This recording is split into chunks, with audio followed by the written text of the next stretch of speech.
Oke, assalamualaikum warahmatullahi wabarakatuh. Saya Hardian, dosen sipil Universitas Widyatama. Nah, saya di sini akan mencoba membuat tutorial tentang SWMM. SWMM itu adalah Stormwater Management Model, untuk pemodelan satu dimensi banjir di sistem drainase. Oke, di sini kita akan coba memakai quick start tutorialnya. Jadi kita akan mencoba memodelkan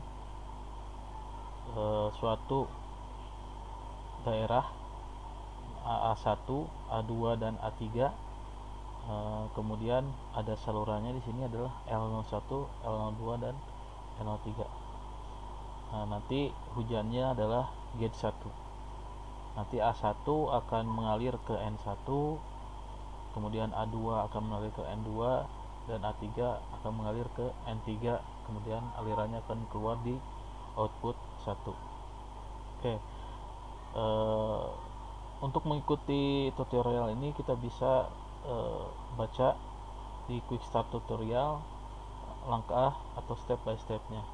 Jadi yang pertama di sini adalah kita atur project defaultnya, yaitu displaynya, kemudian satuannya kita upload di sini. Oke, kita ikuti. Sini ada project, kemudian default, kemudian kita akan beri atau setting untuk stasiun hujannya itu dengan nama gauge. Kemudian untuk subcatchmentnya atau daerah tangkapan alirannya atau areanya itu adalah A. Untuk junctionnya kita kasih nama N, dan untuk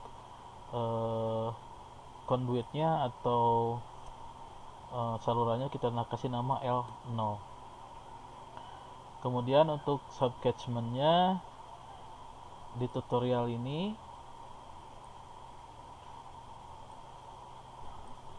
ini kita setting slope-nya itu adalah 2. Kemudian di sini persen impervious-nya atau N impervious-nya 0,01, N pervious-nya 0,1 dan sebagainya. Kalau kita lihat di sini sudah sesuai. Yang perlu disesuaikan ada di sini infiltration modelnya itu curve number. Oke. Nah, biar lebih mudah kita apple to apple. Nah, kemudian untuk unitnya sini kita ubah menjadi CMS. Kemudian bentuknya kalau menurut dari tutorialnya adalah sirkular atau pipa. Jadi ini kita akan memodelkan pipa bawah tanah. Nah, oke. Kalau sudah oke, kita klik oke di sini. Kemudian kita lanjut lagi ke map display-nya di menu tools. Map display. Nah, ini untuk tampilannya nanti seperti apa. Untuk subcatchment-nya kita simbolnya kita setting ke size-nya 5. Sudah di sini. Kemudian untuk nodes-nya kita setting node size-nya adalah 5 juga. Kemudian untuk annotation-nya kita aktifkan itu rain gauge, subcatchment, node, and link. Kemudian arrow size-nya kita size-nya itu 7. Oke. Kalau sudah kita klik oke. Nah, selanjutnya adalah kita membuat areanya yang sudah kita lihat tadi. Di area yang kita butuhkan ada 3. Atau kita lihat di sini ke lembar pertama, area yang akan kita buat ada seperti ini. Oke. Jadi yang pertama kita lakukan adalah di sini membuat areanya. A1 kita buat kotak.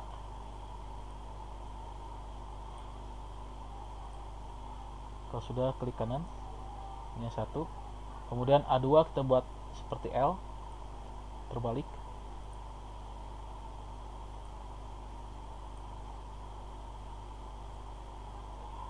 kira-kira seperti ini. Nah, kemudian A3 itu persegi panjang. Ya. Coba seperti ini. Oke. Nah, kalau misalkan ada yang masih belum pas atau ini agak sedikit bengkok, kita bisa edit di sini. Nah, ini kita bisa geser-geser dan perbaiki. Oke ya. Oke. Kita lanjut lagi dalam berikutnya, kita mendefinisikan titik-titik masuk airnya N1, N2 dan N3 serta outputnya nanti di sini. Yaitu dengan tools ini kita buat di sini titik N1, kemudian di sini N2, di sini N3 dan outputnya yang segitiga ini. Oke. Nah, kalau sudah kita hubungkan antara N1, N2, N3 dan output 1 dengan tools ini. Nah, ini kita hubungkan ke sini jadi L01, kemudian dari sini ke sini jadi L02 dan dari ke sini jadi L03. Nah, setelah itu kita lihat ke halaman berikutnya. Nah, di sini mendefinisikan stasiun hujannya, dimana nanti kita akan memasukkan data hujannya. Jadi kita definisikan di sini stasiun hujan dibuat di sini gauge 1. Nah, untuk stasiun hujan ini bisa kita buat di luar area atau di dalam area. Oke, selanjutnya kita lihat nah, ini group edit. Nah, group edit di sini kita akan mendefinisikan untuk semua area A1, A2 dan A3 itu hujannya berasal dari gauge 1. Nah, caranya pertama adalah edit, select all. Nah, kemudian di sini edit, group edit. Nah, yang kita setting adalah subcatchment-nya. Kemudian yang ingin kita samakan adalah rain gauge-nya. Nah, kemudian kita ketik gauge di sini adalah gauge 1. Oke. Nah, pada muncul ini kita klik no. Nah, setelah itu kita bisa lihat di properties A1 itu akan muncul gauge 1. Nah, artinya hujan yang turun atau data yang kita input ke gauge 1 nanti akan turun ke A1, kemudian di A2 juga sama, dan kemudian di A3 juga sama. Oke, next, yaitu nah, ini yang langkah-langkah tadi. Yang selanjutnya adalah mendefinisikan areanya. Jadi nanti area A1 hujannya atau airnya akan masuk ke titik N1. Kemudian area A1 luasnya 1 hektar. Kemudian persentase impervious atau persentase pemukimannya 60%. Kemudian lebar dari areanya adalah 40 meter. Dan curve numbernya adalah 81. Jadi kita klik di A1 ini, kemudian kita definisikan areanya tadi. Untuk luas A1 adalah 1 hektar, kemudian lebarnya adalah 40 meter, kemudian persen imperviousnya adalah 60%, dan terakhir adalah curve numbernya itu 81. Oke. Kemudian A2 di sini areanya ada 0,68 hektar, kemudian lebarnya adalah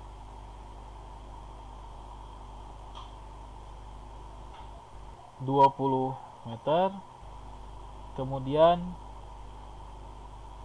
persen impervious-nya 75. Kemudian terakhir curve number-nya 81. Nah, dan yang terakhir areanya adalah A3. Area A3 luasnya 0,28 hektar. Kemudian lebarnya 20 meter. Kemudian persen impervious-nya 90%, ini paling padat penduduk mungkin ya. Kemudian curve number-nya 83. Oke, kalau sudah oke, jangan lupa di save. Nah, kita bisa save di mana aja.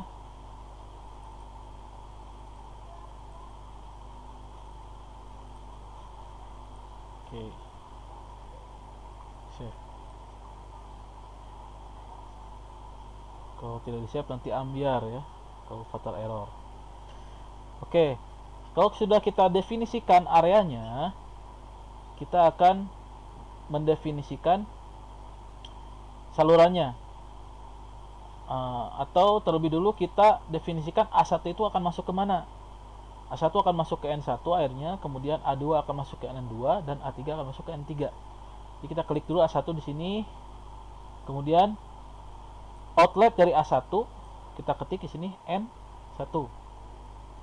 Kemudian nah, kita sudah lihat di sini ada titik-titik garis putus-putus dari A1 ke N1. Berarti nanti air yang jatuh di area A1 itu akan mengalir ke N1. Kemudian A2 itu akan mengalir ke N2. Dan A3 itu akan mengalir ke N3. Oke. Kalau sudah, kita save. Nah, selanjutnya adalah mendefinisikan titik N1, N2, dan N3. Nah, ini saya kasih pandangan dulu bahwa yang kita akan definisikan seperti ini. Ini adalah titik N1, titik N2, titik N3, dan ini outputnya. Yang kita perlukan untuk mendefinisikan saluran kita adalah, pertama itu adalah elevasinya, kemudian panjangnya, kemudian kedalamannya. Nah, karena di sini kita simulasikan itu adalah jaringan pipa bawah tanah ya. Nah, jadi nanti kita akan menentukan elevasi di N1 sekian, N2 sekian, N3 sekian, kemudian kedalamannya 1,8, kemudian panjangnya sekian, sekian, dan sekian, sehingga akan terjadi jaringan seperti ini. Oke.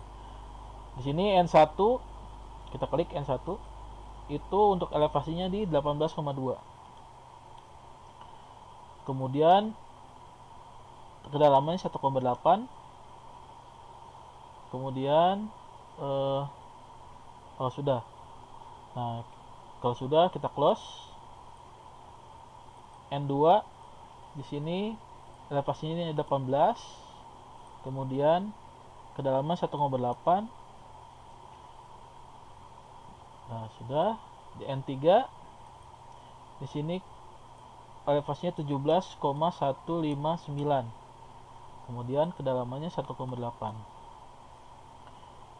Nah, kemudian outputnya di elevasi 17. Oke, save lagi.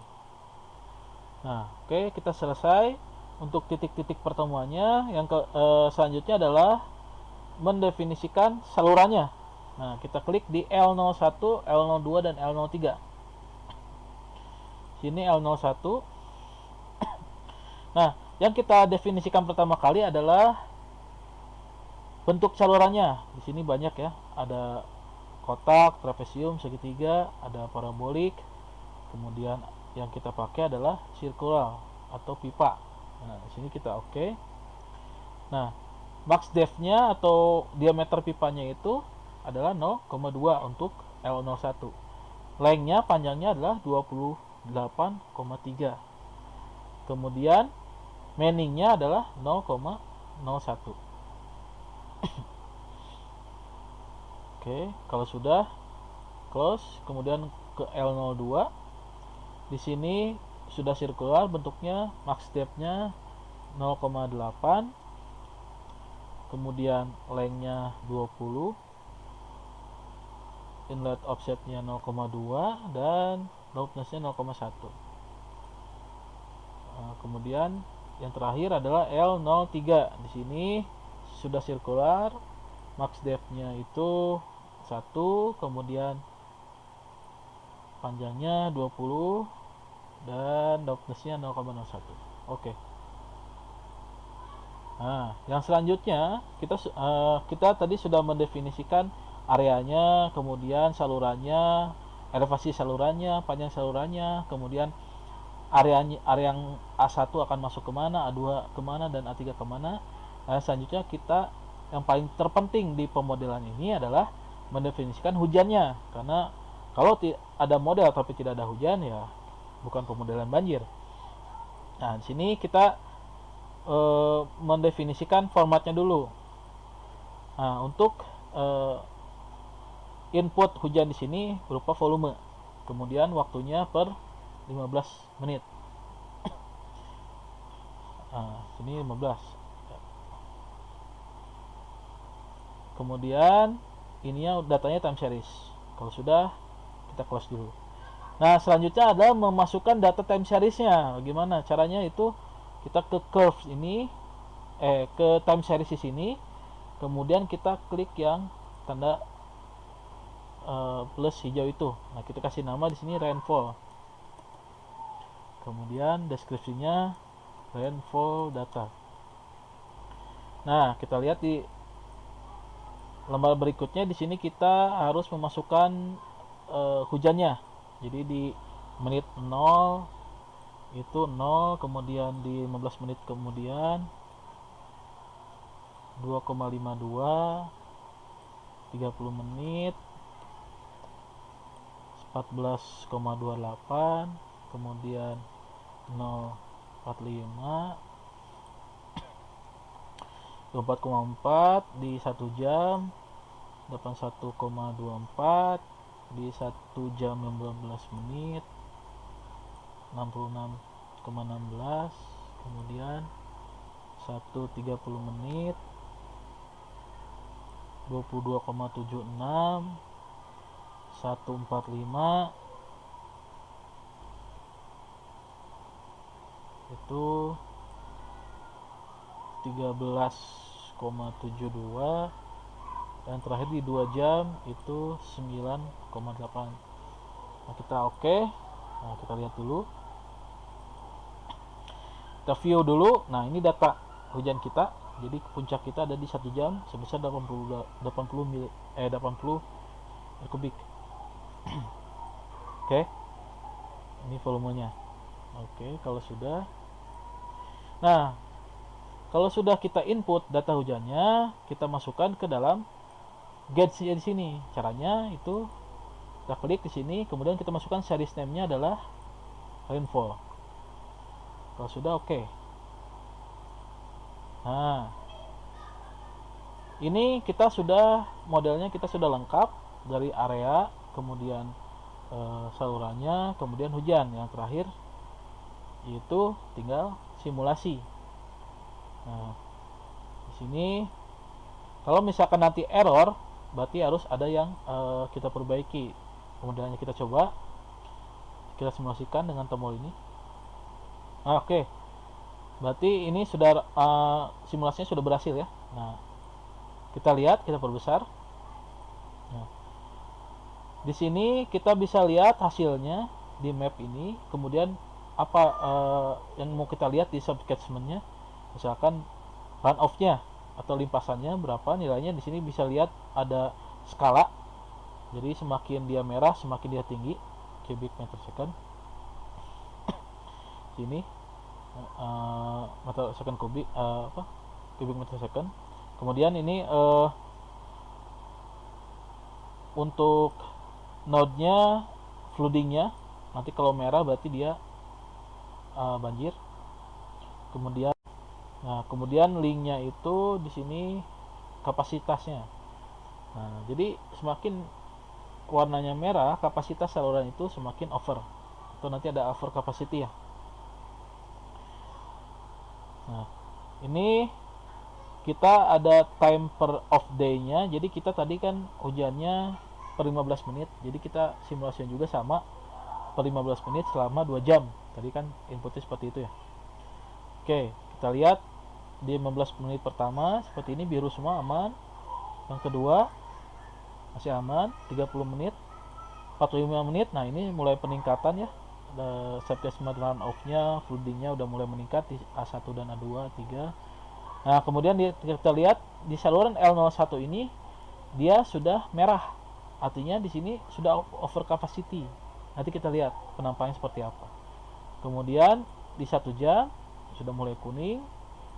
Dan ini di 1 jam setengah itu sudah puncaknya di A1 1 jam 45 menit dan terakhir 2 jam. Nah, ini tuh kita lihat perubahan-perubahannya. Nah, tadi kita lihat di sini ada saluran L01 yang merah. Nah, sekarang kita pengen lihat apa yang terjadi di potongan itu. Nah, ini caranya adalah kita klik di sini N1, tambahkan, kemudian kita lihat ke sini. Jadi nanti kita akan memotong dari sini ke sini, ke sini dan ke sini. Dari N1 sampai 1 ini, outflow 1. Nah, kita find path-nya L1, L2 dan L3.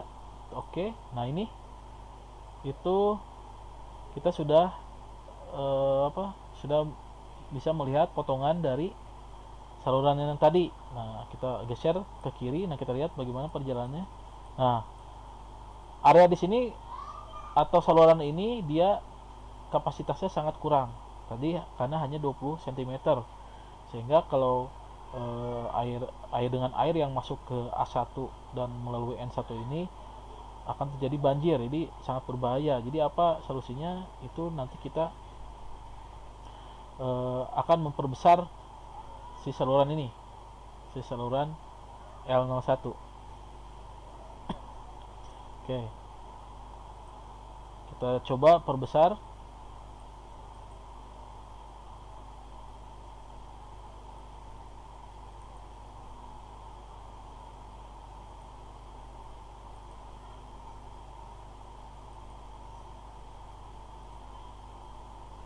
Kita coba perbesar di sini. Itu max depth-nya menjadi 1 meter. Kita samakan ya. Nah, kita samakan. Apa yang terjadi? Kita running ulang. Nah, apakah masih banjir atau tidak? Kita lihat. Nah, kan tidak terjadi warna merah di L01. Nah, kalau kita lihat di sini potongannya itu seperti ini. Nah, itu kita akan lihat, nah, aman, tidak terjadi banjir atau over capacity. Oke. Nah, kemudian kita ingin lihat bagaimana debit outflow-nya di N1. Caranya itu dengan klik di sini, kemudian kita pengen tahu di node 1, kemudian ditambahkan juga di node 2. Itu untuk flow.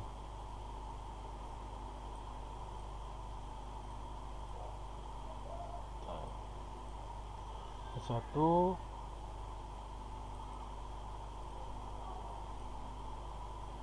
total inflow-nya berapa, kemudian kedua